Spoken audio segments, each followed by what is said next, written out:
이상한 match between the duets. Ray got by Ryan Schaefer. Ryan had troubles at the end of that match. Now he goes for history. Great start, Norm. You know, I expected Walter Ray to start right there to make a good shot. Randy, what do you think Pete Weber's going to do here? Is he going to move out? Is he going to go in there where Robert Smith just trashed the inside? Well, I watched Petey in practice, and he was playing right of 10. Yeah, he's out. And he's out now. I think that in his mind, he feels this is the only way he's going to beat or have a chance to beat Walter Ray. Pete off to a good start himself. His 109th career singles appearance on TV. How about that? Ace Hardware matchup, 2 Hall of Famers. Norm, how do you break it down? Well, if you look at the graphic, all nods go to Walter Ray Williams. He's got him in career titles, career earnings, career TV appearances, etc. Not to mention, they're both playing a line that Walter Ray Williams is most comfortable at. Yeah, but you know what? Pete Weber gave Walter Ray his 41st title. He doesn't want to be the guy he doesn't want to be remembered as the guy that gave him his 42nd one as well. And he's tired of being Walter Ray's whipping post. And so he's going to say, Walter Ray, I'm going to throw a bunch of those at you today. Boy, that was a beautiful shot. Career win 41 for Walter Ray. As we talked about, came last year in Indy. World Championship against Pete. Here, the 6-time Player of the Year tries to take down Pete again. With Earl Anthony's record standing as his goal. He will have the all-time tour title record with a win today. And he looks like he's got a great line in the pocket as well, Norm. Oh, both of them do. And it becomes, at this point, whoever wants it the worst. They're both lined up. It's an 8-frame game. Pete can't stand to watch him bowl. He says, you know what, I don't want to watch this guy strike or trip anything funny or get lucky. And right now, there's no luck involved there. It's all skill because he's absolutely dead flushing every shot. Yeah, it's a good thing he wasn't watching that shot. Perfect release again from Walter Ray. Tracy with Pete. Taking a long trip to here in Tokyo. She'll watch this shot. All 10 down for Pete Weber. Wow. Well, again, Petey, that's why he's a Hall of Famer. He can play any part of the lane. He said, you know what, Walter Ray, you don't want to play in with us? You're going to move right. Guess what? So am I.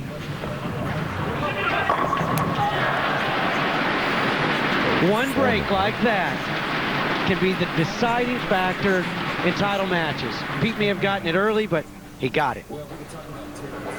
What a start with so much at stake here between these two great bowlers. And look at Pete, he's turned away. He will not watch Walter Ray here. Can't do it. Well, he'll miss this shot. Late help on the 7. And while in our other matches, the guys are struggling to break 200, you can see now that we have a Hall of Fame matchup. These two Hall of Famers, both starting with the front 4, both perfect. Tracy amused. Her husband is under no circumstance going to watch Walter Ray go for another strike. He has it. Well, he got away with the light hit there. That's the range that most people all day long have been shooting that flat 10 spare. That ball just folded the right side of the rack up, giving him the 5-bagger. Yeah, but that's most people. That's not this guy. We've seen this guy make a living at doing that stuff, Norm. The front 5 for Walter Ray. Well, the top seed disadvantage. Last year's stepladder finals, they could not win it. Let's check out the Atonic Edge, Randy, with Pete Weber. Well, he's got a beautiful swing, and it certainly didn't hurt any that his father was one of the greatest ever, Dick Weber. But you can see Petey's got a really high backswing, but it's actually lower than it used to be. And then look at the beautiful position at the foul line. And then, of course, in every sport, you must have good balance, and Petey's got great balance. And the result? Perfect. The Atonic Edge with Pete Weber. Now goes for the front 5. It's a little wide. Oh, but he gets the break. Help on the 8, and the celebration from Pete Weber. Ouch. You think Tracy's a little pumped? Pete Weber knows he needs this one to stay even with Walter Ray. He gets the huge break, and there's the celebration. Now the triple. Hairs are standing up on my arms. Front 5 for each. Looks for 6 in a row, didn't like it on the release, and that's why 4-7. And possibly an over-celebration in the 5th frame with that tipped 8-pin. Yeah, you know, you could see Pete, he fell off balance there, looked like he got fast and he rushed it, and 9 times out of 10 when you do that, you end up pulling it left. But the good news is no split, it's 8 spare. The bad news is Walter Ray hasn't missed yet.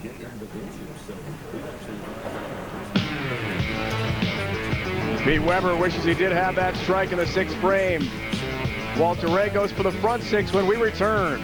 His quest for the all-time tour title record resumes next.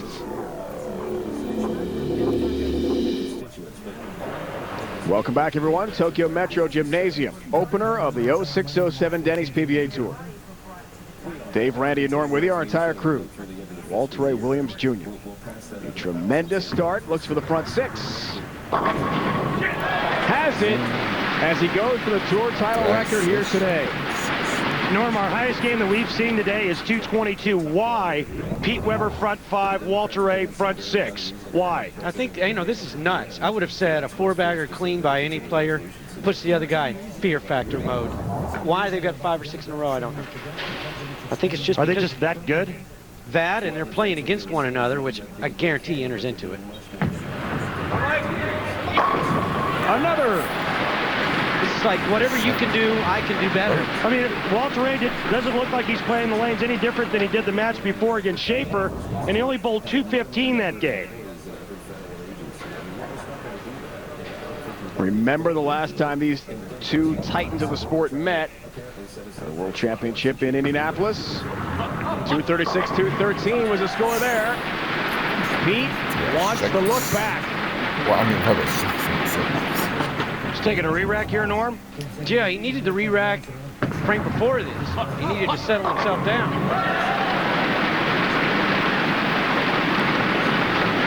The question is, will it be enough? Because Walter Ray is locked in right now. You see what Petey's done in title matches against Walter Ray, and I think right now Petey's in one of those situations where he can't miss if he wants to win. This has to strike. It does not. 2-pin for Pete. You know, he was high on the last shot on this lane, but he fell off balance. It was obviously his worst shot. This one didn't look near as bad. No, it actually looked like it was on line, and if anything, it may have been just a shade fast, but the line he's playing, he's got to be throwing it pretty firm. And what Walter Ray is doing with end-over-end roll, Weber is doing with spin and speed. He has to be a lot more precise than Walter Ray playing up the second arrow. Well, it goes back to Windsor Locks. Remember that, guys, in the blizzard in Connecticut, where Mika Koivuniemi against Jason Couch that day had a 300 game. Last on TV, 16th ever. Here's another for Walter Ray. Well, Walter Ray's never bowled 300 on television, but he's had 3 of them bowled against him and a 299. One of those players sitting right next to you and I, Dave, and that's Norm Duke. So he knows what Walter Ray is going through right now. But right now, Walter Ray's thinking of one thing and one thing only, and that's winning this title. And with a strike here, winning this title is exactly what he would do. Guys, this is it. A strike here, he sets the record. And that's it.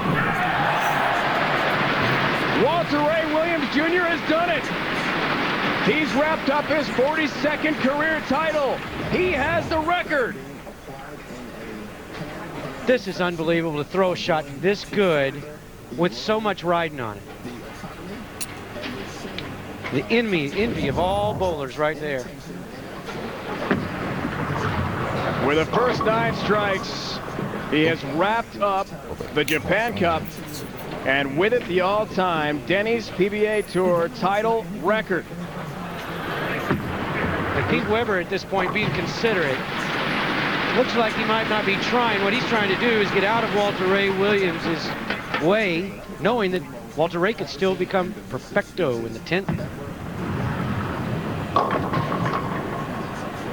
If anyone can focus on the moment of trying to get the perfect 300 game after wrapping up the record, it would be Walter Ray Williams Jr., wouldn't it? Well, it wouldn't surprise you any if he did. I mean, there's not a whole lot left for this guy to do except bowl 300 on television. He made the Big Four, the only player to do that. Now he's the king in terms of titles. So the only thing left would be to bowl 300 for the very first time. And wouldn't that be a fitting end to the Japan Cup? Is to go to 42 total victories with the 300 game. 3 strikes away from perfection. On the day he sets the tour title record of 42. He's got that wrapped up. How about the 302, Walter Ray?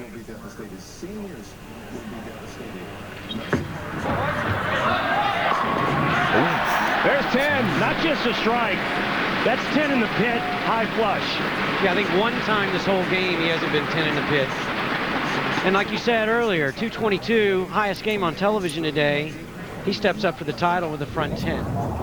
I mean, if there's any doubt who the greatest player in the world is, no matter what the lane conditions, no matter what the equipment's like, no matter what the format, this guy's gotten it done for a very long time. Keep in mind, he was Player of the Year back in 1986. 20 years ago. One of his 6 Player of the Year awards.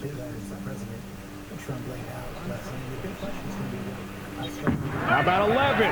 Oh, looks good. Oh! Are you kidding me? 7 pin. 7. That's about the only thing that could stop Walter Ray. I can't believe it. I can't believe he made that shot. I can't believe that he didn't strike making it. We got tight there. Incredible how close it was. But he has already wrapped it up. Well, it's bad. He has won the Japan Cup, and with it, the 42nd career title to set the all-time record. Congratulations, Walter Ray Williams Jr. What a moment at the Japan Cup. And he's about to get a sea of flowers, trophies, balloons, confetti. That's it. That's a performance. They do it right in Tokyo. Hope you like this. So there it is. Walter Ray has